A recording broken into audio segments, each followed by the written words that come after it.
And we are now live. Welcome, everybody, to another episode of Real Talk. It is May the 5th. Um, I purposely didn't do a stream yesterday so that I didn't have to hear anybody say, May the 4th be with you.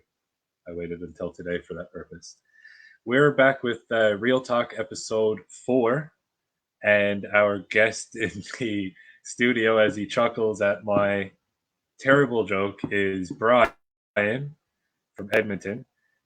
He's going to be telling us about some fiascos he had while trying to obtain, say, a license and some other nonsense. But before we get to that, we're going to continue with our tradition of starting off our stream with the song "We Ain't Livin'." If you're unfamiliar, it was written by a man named J.S., originally born in Newfoundland, living in Ontario right now. So without further ado, I'm going to clear out the studio here and we'll play the song for you guys.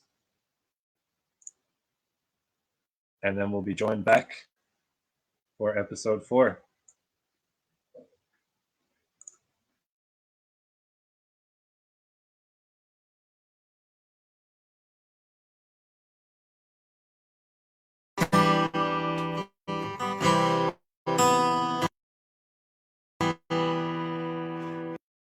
It's been too long since I've seen Mom or a baseball game with Dad.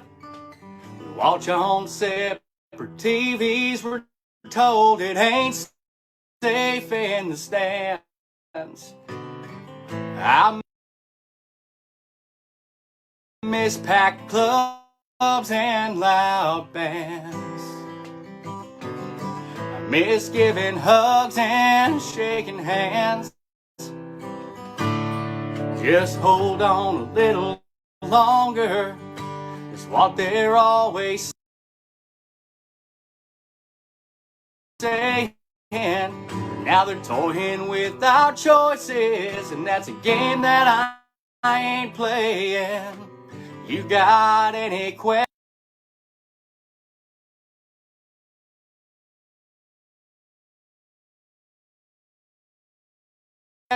Please don't ask. Sit down, shut up, and put on your mask. Hell no, 'cause I ain't afraid of dying. That's a bridge that we all cross, and we ain't ever gonna get back all these memories that we've lost. In the end, was it all worth it? Or did we make the world stop spinning? No, I ain't afraid of dying. I'm just scared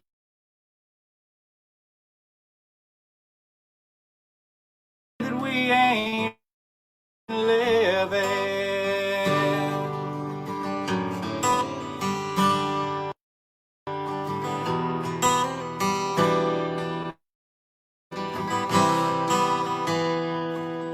2 weeks, a month, a year gone by.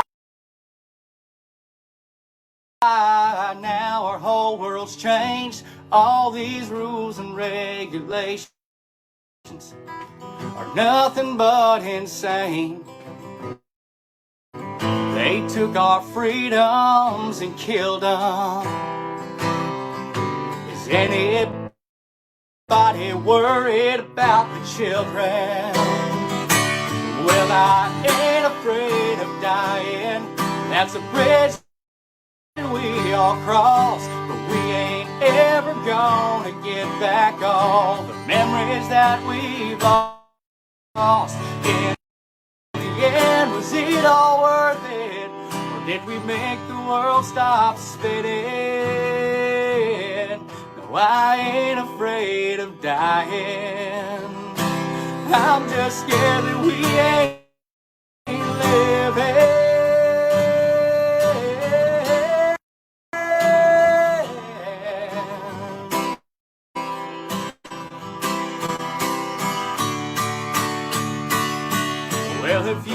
gonna stand for something, you're gonna fall for everything. So take off the blindfold and burn the mask. Let's all join hands and sing.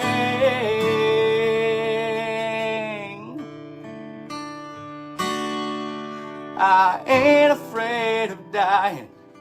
That's a bridge that we all cross, but we ain't ever gonna get back all the memories that we've lost. In the end, was it all worth it? Or did we make the world stop spinning? No, I ain't afraid of dying.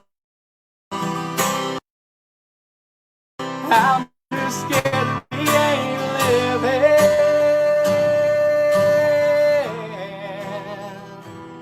No, I ain't afraid of dying. I'm just scared that we ain't living.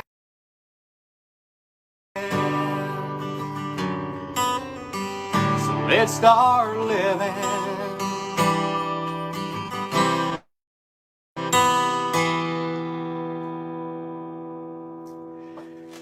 And that's what I have to say about that.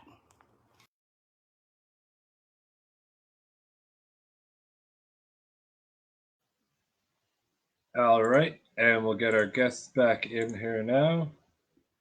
I know that came in a little choppy on my end. I'm assuming probably on your end. I do apologize if that was choppy, guys. We will have a link to that posted in the comments for those of you who want to enjoy it, because it's a beautiful song. It really is. So before we get to the meat of our episode, let's get a quick introduction from our guests. We do have a new member on the panel with us tonight, as well as a new guest. So we'll start with our new member to the right of me, Glenn. Glenn from Newfoundland. Keep it short and sweet. There you go. And under Glenn, we have Brian.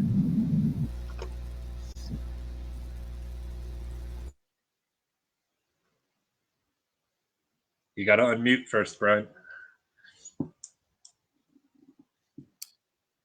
Yes, I'm Brian. I'm from Edmonton, and I'm short and sweet. We're all short and sweet here. I'm going to have to pick up the slack then. To Brian's left, we have Nicky Hurley, and he's going to give us a long-winded introduction as usual. Oh, absolutely. So I'm Nicky Hurley from Spruce Grove, and let's carry on. Roger, Dodger. And as always, I've saved the worst for last. I'm Shane from Newfoundland as well. So we have Brian with us as our in-studio guest. Brian, we're doing Real Talk, which is talking to real people about real problems and ideally real solutions. So with that in mind, you had, correct me if I'm wrong, an expired license that needed renewing? Yeah, an expired license and a expired registration. I let it lapse intentionally. Yeah.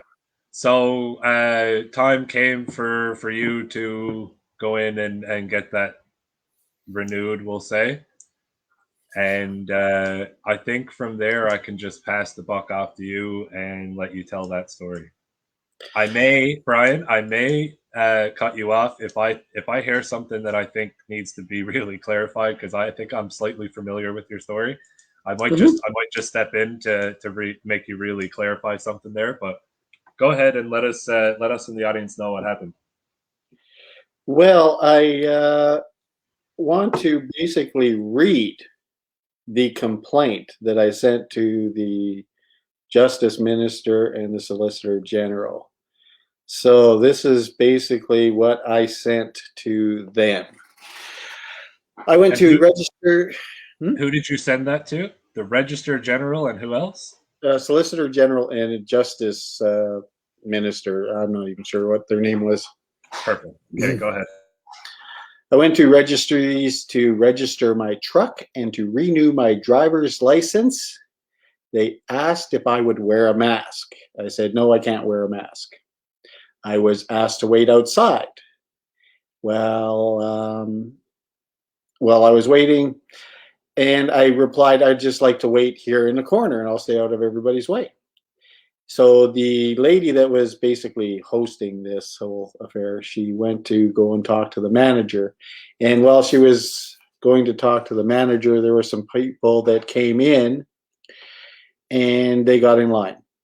So then she came back and she asked me to wait outside and I could come in after they had everybody on the lineup cleared.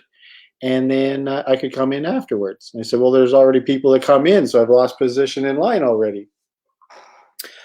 So she said, no, that didn't happen. Nobody came in. I said, yeah, they did. And then that was all fine. But so I, more or less, I said, yeah, I'm going to go wait outside then.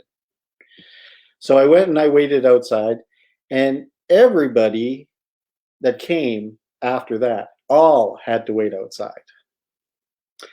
So that was all kind of interesting, and I got to see a few people as they were coming out, and I had seen them. And yes, everybody else from that point on had to wait outside. Is that because your position in line had to be held now, and they've made you wait outside because yes, you can't wear a mask? So now everyone else that comes in has to stand outside so that your point position. Okay.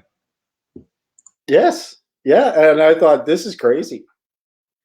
So then, while I was in there, I did see there were several people that had the mask pulled under their nose, and you knew that they didn't care about this wearing a mask either.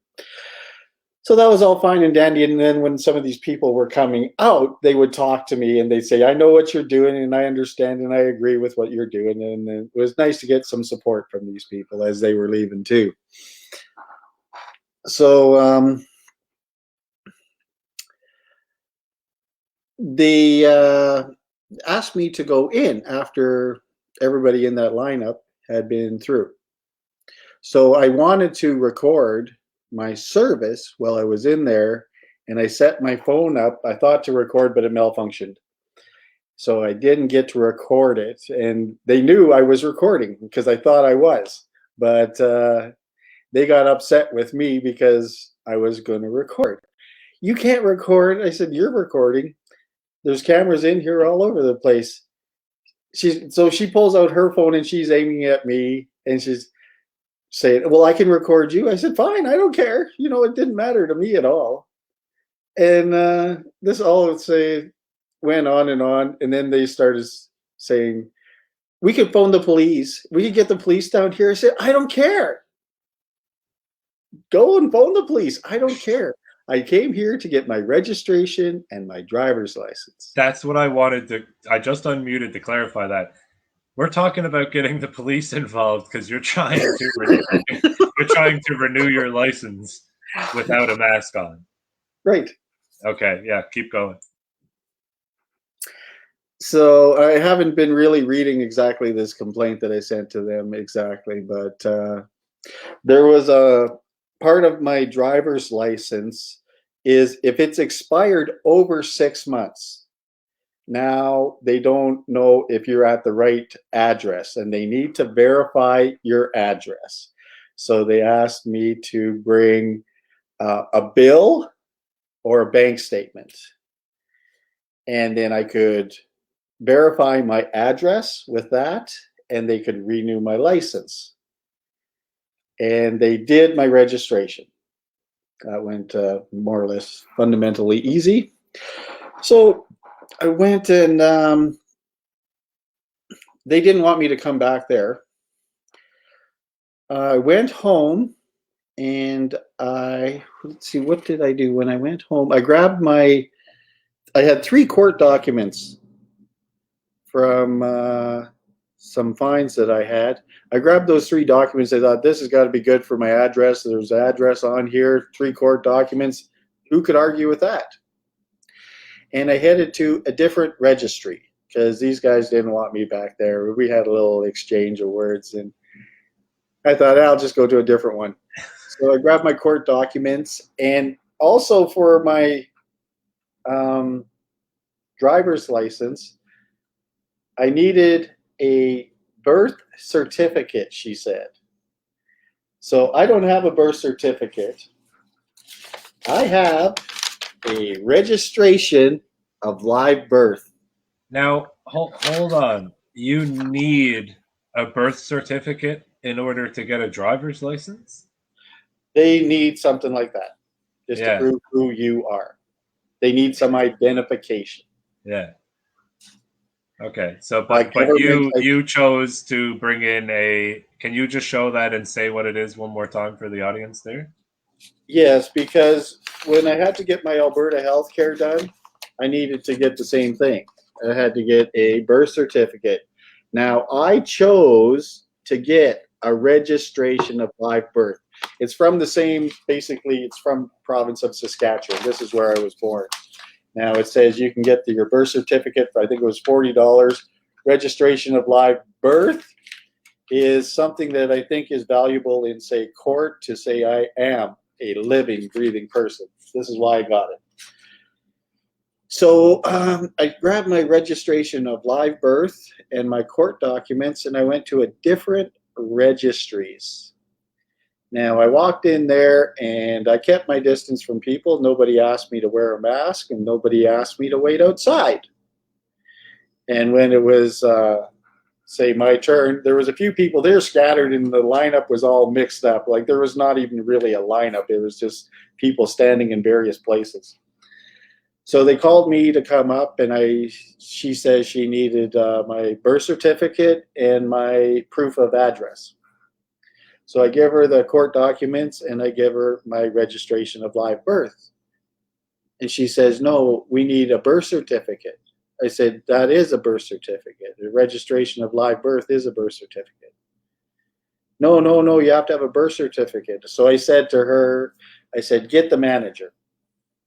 So then the manager comes over, and she says, no, you have to have a birth certificate. I said, this is a birth certificate. I use this to get my Alberta health care at the other registries, but they don't want me back there because I wouldn't wear a mask. And then she says, well, if you can't wear a mask, maybe you can't have a driver's license. And I was just like, so now you're trying Hold the phone. Stop right there. Parlez-vous le français? What did she just say, Brian? Well, if you can't wear a mask, maybe you can't drive or have a license. For medical reasons, you can't wear a mask. So maybe we need to know what those medical reasons are so that you can have a driver's license. So I have had a driver's license in the past, but all of a sudden now, because of COVID, I can't have one all of a sudden. So it got a little twisted and bent out of shape with this. So she says she needs a birth certificate. And I was talking with the manager, and I said to her, look, I'm done with you. You give me a phone number who I can contact to complain. So she gave me a phone number, and I phoned this number. I left that registries, and I went home, and I made a phone call. And it was, can't remember what it was about, but I called. The first time I called, they put you on hold, and you wait to talk to somebody who's going to help you. So I'm on hold for about 10 minutes, and the line's cut off completely. So then I phone back, and I'm on hold again. And I'm on hold for about 20 minutes, and I talk to a girl. And I said, I need to know what the difference between a birth certificate and a registration of live birth is.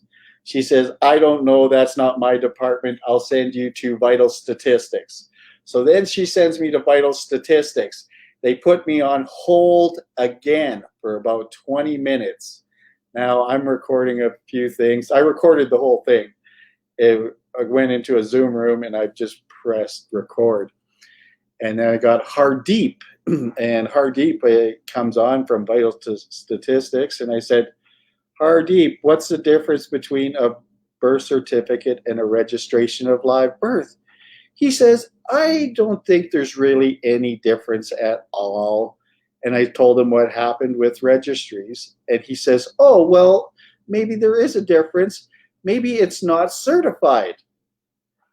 Maybe it's not certified, but it is certified. It says certified right on it, and it has a stamp on it. And just so we're clear, to reiterate, that's coming from the exact same government that would issue the birth certificate that they want anyway. It's not like you picked this up. It's not like you picked this up on the dark web somewhere and printed it off down at your local library. No. You went to the entity that provides these things and got that, and yes, like you pointed out, it is certified. They are basically the exact same document, only one infers that you're a living person, the other one infers that you're a vessel lost at sea. Yes. But they're, for all intents and purposes, they're the same documents. So that's incredible. Sorry, go ahead. I didn't mean to derail that, but I really wanted to clarify that. And that distinction that you made is one is you're a living, breathing person, one is you're a vessel at sea. And that is the reason that I got the registration of live birth. So, Brian, we've got a question from the chat that you might be able to. How much do you know what the charge was to get that live form? Is it more expensive than a birth certificate? Or? It was $10 more, I do believe. Yeah. And do you have any intuitions maybe as to why one is more expensive than the other? Why do you think the proof of you being a living man costs $10 more than for you to be a vessel at sea? Because they probably discourage you from getting this. That's the only reason I can really think of. So with Hardeep, he really wasn't answering my questions, and he wasn't really sure. So this is like the first call, I got cut off. Second person I talked to didn't know, send me to Hardeep.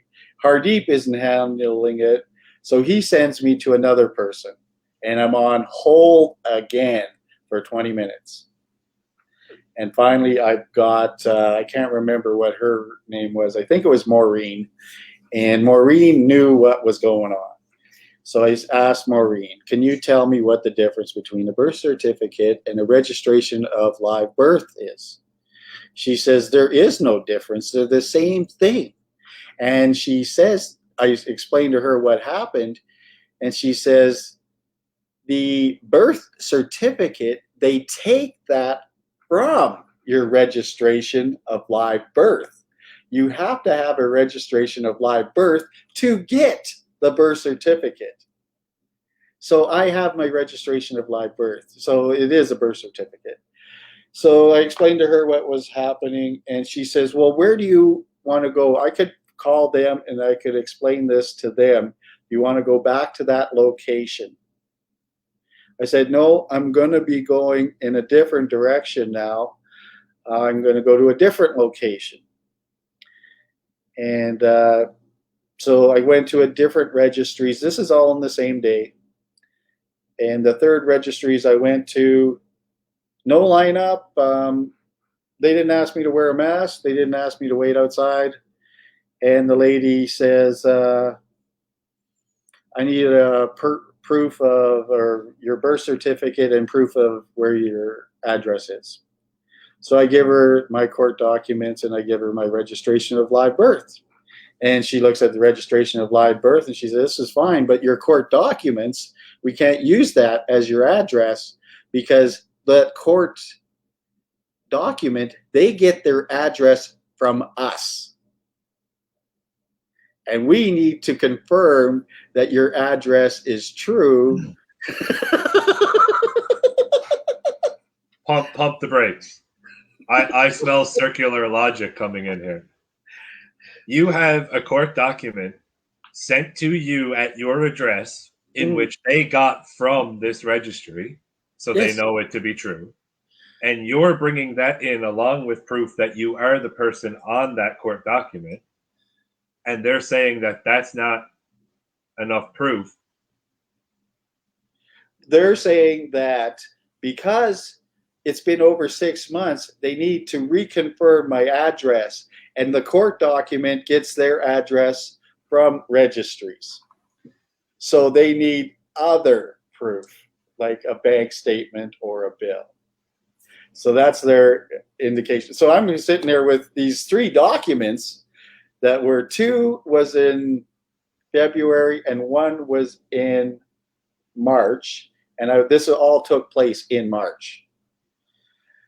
And I've got 3 of them, and I only need 1 to prove where I live. And I'm just like, you got 3 of these. No, we can't use this.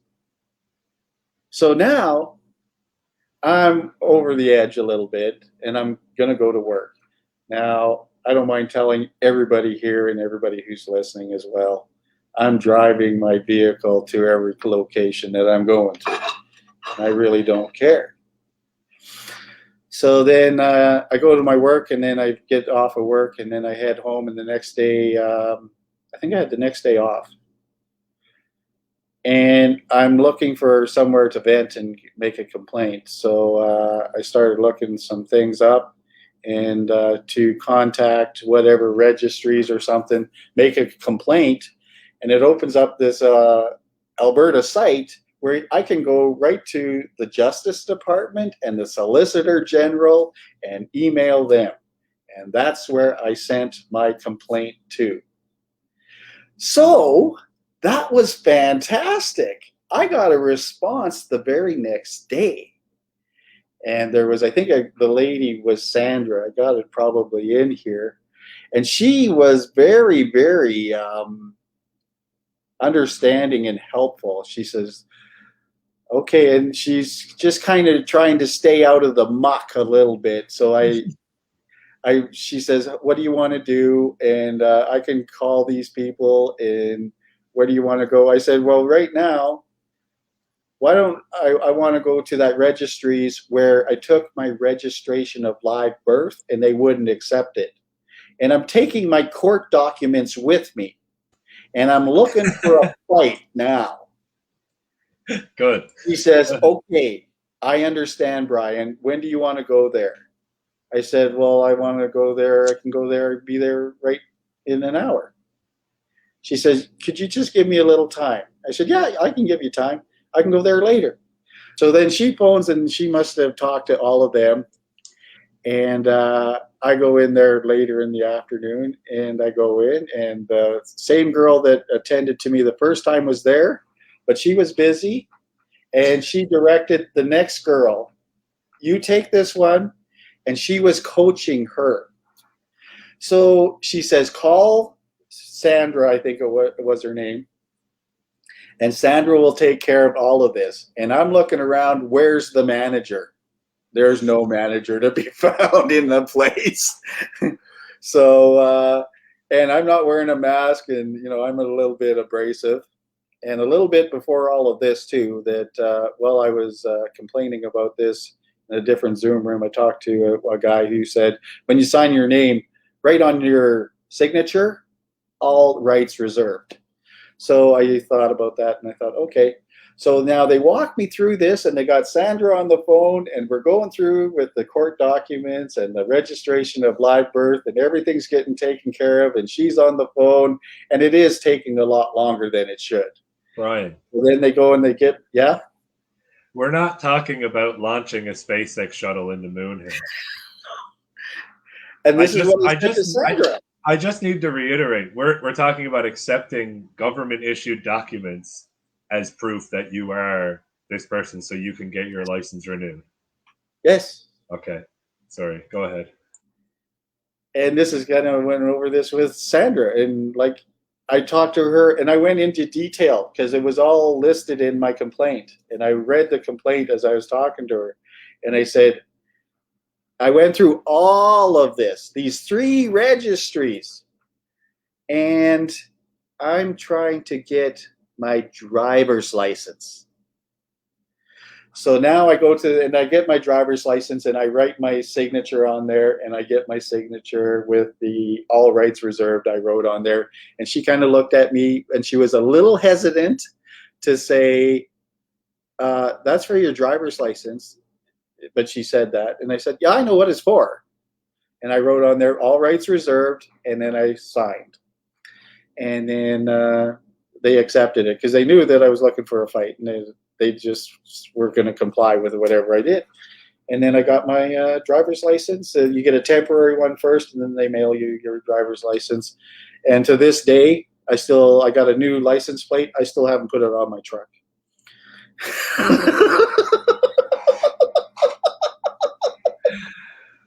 Oh my. I just feel like we've been trying to. I'm listening to your story, and I feel like we're walking underwater. You know that feeling of trying to get momentum underwater, and you're just like, ugh. That's kind of how you're making me feel. Because again, I just have to reiterate, we were not putting a satellite into orbit. We were trying to get our license renewed, and we had government issued documents to prove who we were that were not being accepted. And there were 3 different locations in mind. Now, I know you in Alberta have this luxury, but I just wanted to ask Glenn a quick question, because we don't have that luxury here. So, Glenn, let's say you made the trek out to St. John's to, renew your license, we'll say, and this kind of thing happened to you. You don't have the option of going down the road to another registry or across town or whatever. That's our one DMV. So what do you think happens there for you? I'm out money. Plain and simple. Yeah, and I don't think I'm just blown away. Yeah, I think Completely blown away.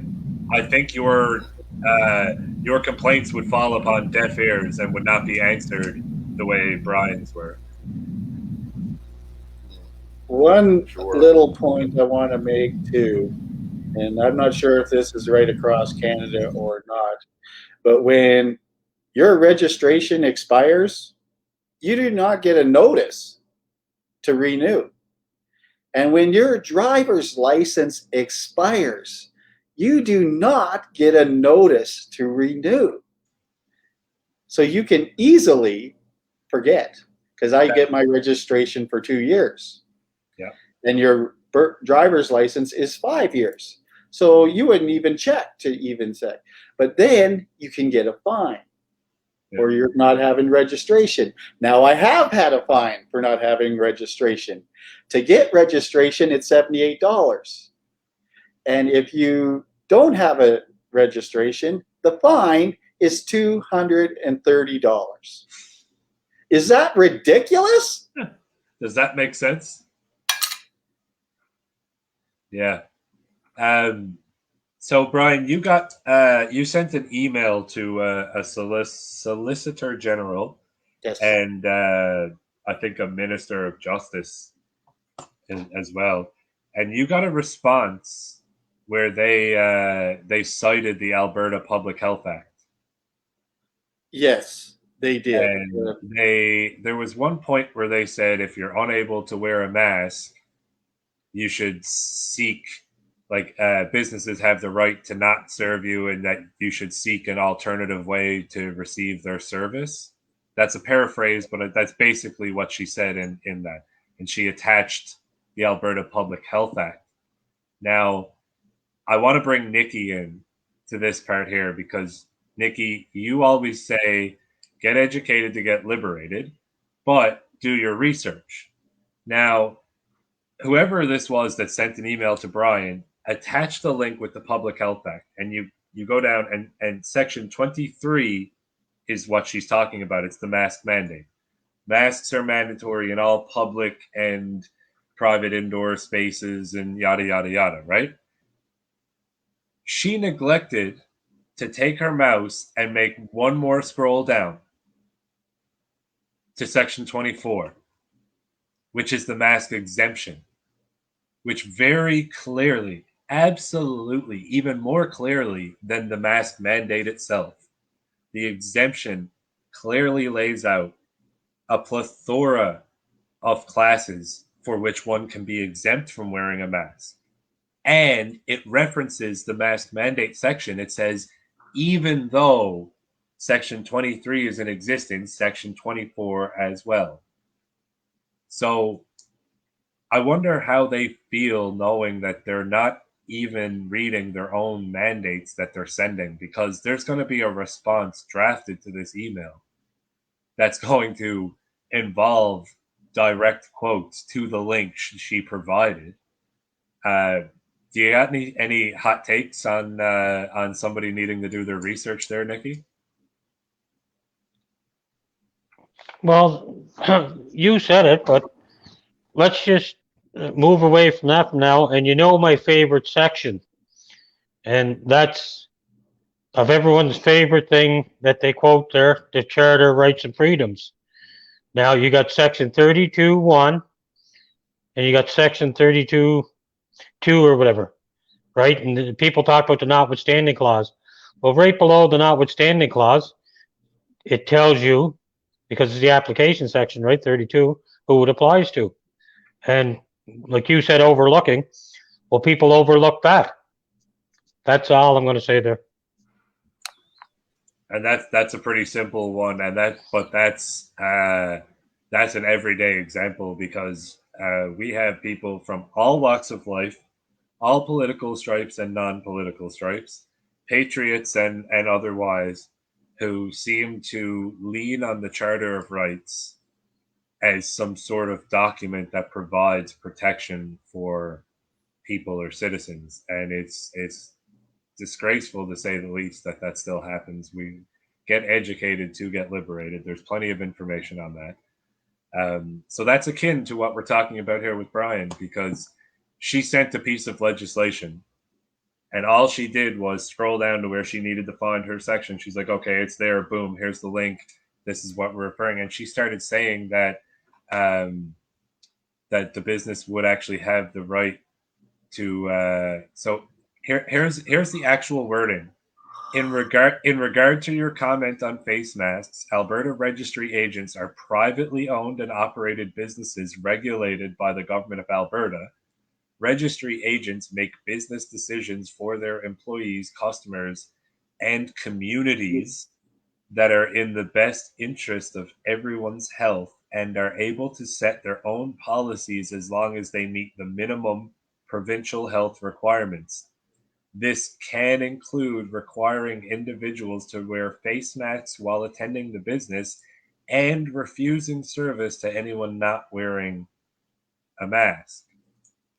And then she provides the link and says, for more information on this, here's the link.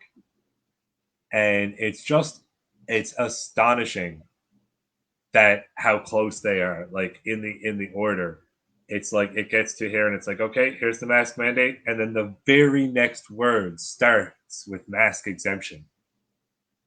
And whoever drafted this email, whether it's a unpaid intern who's working too hard or a neglectful government employee, which we're all too familiar with, I don't think there's a positive light to shine on that scenario. So, Brian, you're going to be responding to that email unless you have already, but I'm assuming there's going to be a strongly worded response to that with some direct references to that Public Health Act in it. Is there like what are you looking to get from them? Are you just trying to get them to answer questions? Do you want something on the record? Because you've got your license, right? Do you require any more services from the DM or from registry or whatever it is? No, I don't need anything else from them. But for me, and I'm sure a lot of people will be watching this as well, if you're familiar with registries and driver's license, what driver really means, like there is a plethora, another rabbit hole all about all of this stuff that I would love to go down, but it's just endless. And I've got documents and I've got Supreme Court judges in the States talking about all of this stuff too. So all I really want to do is maybe attack this in a little bit of a something that I want to get a repeated response from them. And I think we'll just talk about this mask mandate and the rights, and we'll get that taken care of. And now I still have, and this is one thing that I want to encourage with anybody. Take your phone and try to record everything. Watch these guys. They're trying every trick in the book. Take your phone. And like I was trying to record and it malfunctioned. I wish I would have had that too. But it's not the first time that my phone malfunctioned on a record. But yeah, I just want to address the mask mandate right now, and we'll leave the rest of the stuff alone. But I do want to encourage them to debate with me a little bit. Yeah, you're doing this in writing, which I enjoy, because phone calls are great for pressing the issue, but emails are good for leaving a paper trail. Mm-hmm. And depending on who's responding, they may not be as tight-lipped as they're meant to be. Like I said, it might be just an intern at one point. So you said something about driver and what it means and something. That's a bit of a teaser because I've been alluding to a kind of new episode that I wanted to do that's called Words Matter. And because you hear me say that a lot, it's one of my favorite sayings. Anyone who watches these streams is probably sick of hearing it by now. Words do matter, though. Like when you find out what the definition of a word is, the legal definition of a word, and then you look at the prefix and the suffix of the word, and find out the origin of language and what it meant in the original language, you will find a lot of truth in what's happening around you. So yeah, driver. What is a driver? You know, a lot of people think it's somebody who's sitting behind the wheel of a car doing this, and it's not. A driver is somebody who's operating in commerce under the Traffic Act. So you know, and a driver needs to be licensed. Somebody who operates in commerce. So you know, and which is off topic for now, but it's a teaser for that kind of thing, because Brian will be one of the people that I look to get in here when I do some episodes about Words Matter. So yeah, that was a nice little teaser. Brian, you're going to be responding in kind, and I think depending at least on if they respond to you at all, because they could just ignore you, or how they respond to you, we don't know. But I'd like to get you back to see how that went, because you know, you went to 3 different locations, and just to get a renewed license from a government agency, and at all 3 locations you had different restrictions levied upon you, and different regulations abided by and different regulations ignored at all 3 locations. Like there was locations that accepted your live birth registry, and there were locations that said no, that's not okay. There were locations that didn't accept your court documents as proof of your address, but there were locations that did accept your court documents as proof of your address. And there were certain locations that needed you to have a mask on and required that you would be a leper and stand outside if you didn't. And then they also levied that same punishment on the rest of the customers coming in because of that as well. But then there were also some locations that were okay with you walking in and not having a mask on. So the general hypocrisy here of these kind of policies being applied and not applied, basically on the whim of whoever is there, shows you how nonsensical they are.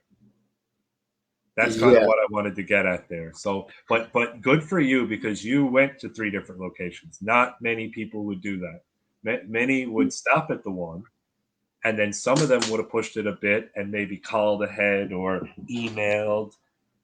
Maybe a small percentage would have went to a second location, and an even smaller percentage of them might have pushed it with an email at the second location. But I'm willing to bet there's very few willing to go to that third location, fire off that email, demand another manager, go back to your original location that pissed you off the most to make sure that the right rules were enforced. I don't think there's many of us around that would do that. Good on you for doing that. And I don't mean that in a kind of immature, spiteful way, even though kind of. but I mean it in a way that, like, we need to push for this. Your rights, you've heard us say, you need to assert your rights. In today's climate, your rights are not going to be handed to you. In today's climate, your rights are constantly being clawed at, removed, whatever rights you do have, and we can argue about that. So you need to assert your rights at every corner.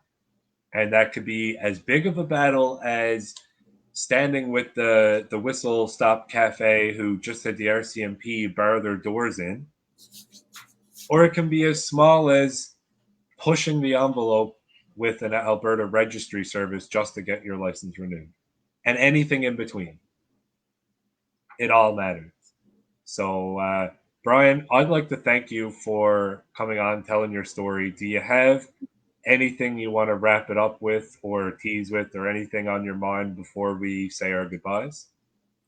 No, I just want to reiterate that too, that they don't send you notification when your driver's license expires or your registration expires, and the fine is higher than the actual registration, which is basically doesn't get you out of your registration. It is above and beyond.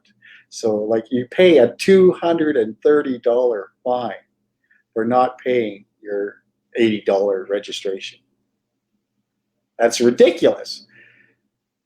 And there's just nonsense through this whole system, which exposes the wealth of nonsense that we haven't discussed yet. That you kind of took the words out of my mouth, to be honest. I don't know if you were reading my script here on your spy cam or not, but you took the words right out of my mouth. That's pretty much everything I was going to say there.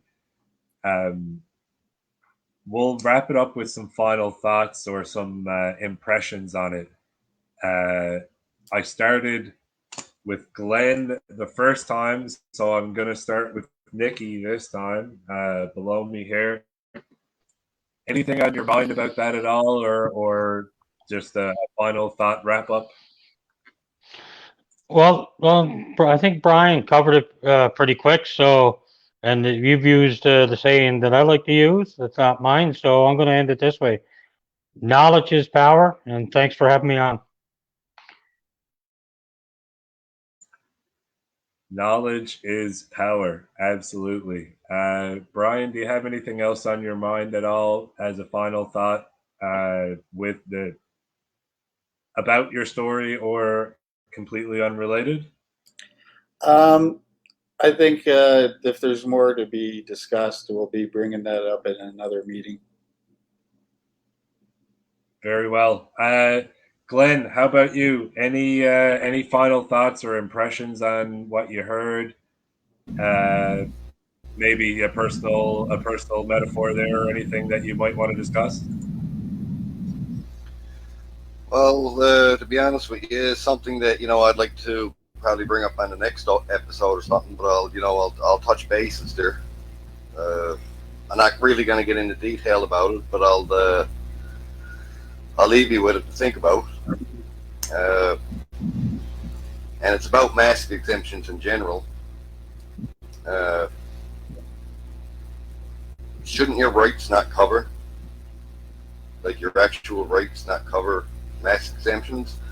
And for a second question, when you really look at it,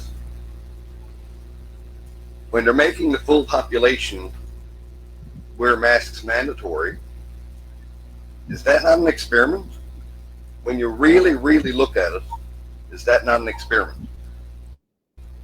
So if that's the case, it should be informed consent for that as well, should it not?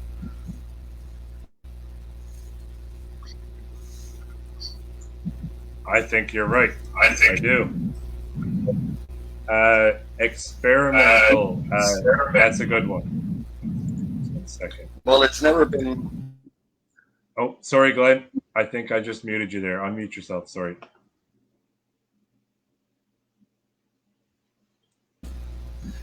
Yeah, so I'll just finish it off by saying, it's never been imposed on the people before.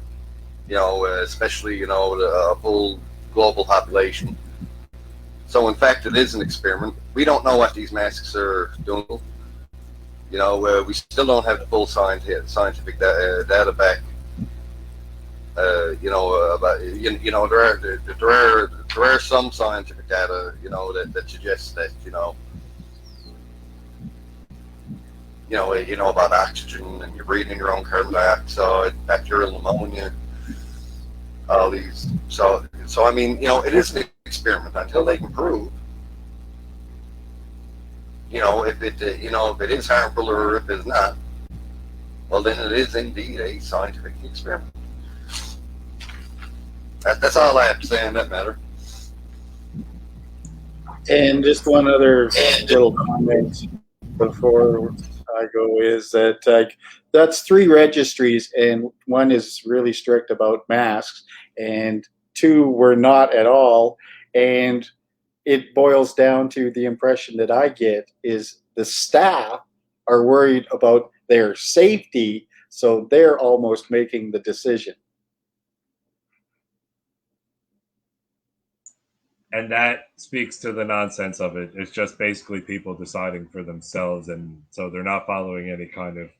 They're not even following orders, which is hilarious because they're kind of purporting to follow orders, but and just following orders is dangerous, by the way. But all right, my final thoughts based on the intuition of my panel here and Brian's story.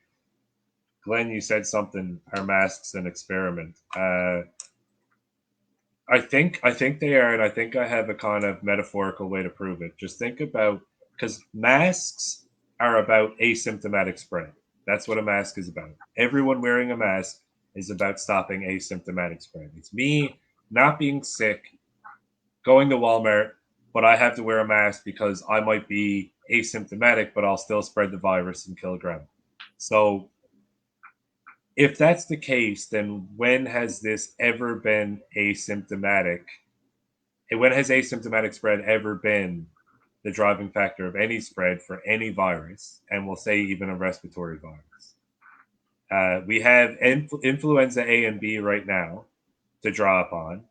We have the original SARS virus. And I'm old enough to remember, because it was only like a decade ago, that we held in-person benefit concerts to raise money to battle SARS, because asymptomatic spread is not a thing. And think pneumonia. You know, this is so. But in 2020, asymptomatic spread suddenly became a thing, and the majority of us simply just went, "Yeah, okay, sounds good," and put our mask on. And that's far too many of us. And that's not meant as a way to mock you if you're wearing a mask. It's what I've had to endure for the last year and a bit. I don't have a job right now. I've been placed on unpaid administrative leave by my employer because of this. So it's not meant to mock you for wearing a mask, but it's meant to wake you up to what's going on. When Glenn, when you say it's an experiment, yes, I'm sad to say I think you are 100% correct. So that's what's on my mind for this evening, and I never made the offer for my panel to bring a joke here. Nikki, do you got something? You look like you're about to bite. Go ahead. No, I'll save it. Go for your joke. Well, this one is probably going to make Brian never want to come back to our stream again, so I'll direct it at him. Why is Peter Pan always flying, right? Even though you're muted, I know you're asking me why, so I'll give you the answer. It's because he never lands. Yeah. And because that's such a terrible joke, Brian, I'll ask you one more. When does a joke become a dad joke? When? It's when it becomes apparent. Oh, jeez. Yeah. So guests watching us live or watching us on our re-upload through our YouTube channel, I do thank you for watching and your comments. If you have any interest in being a guest on Real Talk, please reach out to us. We'd love to hear your story, facilitate having your story told. I think it empowers people when they hear real people going through real problems and finding real solutions. That's the purpose of this series. Other than that, that's all I have, guys. You can find us on Facebook, Unify the People. You can find us on Twitter at People Unify. You can find us on YouTube at Unify the People. And just look for our 4-piece puzzle logo when Unify the People. Other than that, we will be back with more episodes of Real Talk as well as our Learning Center. And by the sounds of it, possibly even a new series called Words Matter. Everybody on the panel, Glenn, Brian, Nikki, thank you for joining us. And as always, you stay sovereign, people.